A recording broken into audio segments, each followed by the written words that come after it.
Hi, I'm Katie with the Frame Group. Today we're cycling your Olson scale system integrated with a metal detector, a checkweigher, and an accumulation table.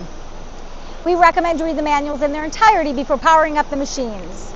The voltage on the bagger and the 14-head combination scale are single-phase 240 volts.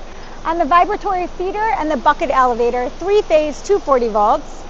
On the metal detector and checkweigher, single-phase 120 volts. And on the accumulation table, single phase 240 volts. Systems like these are capable of running a wide variety of products, such as the ones you see here. Today we'll be filling 3 ounces of dog treats into this pouch at 1,250 cases per shift.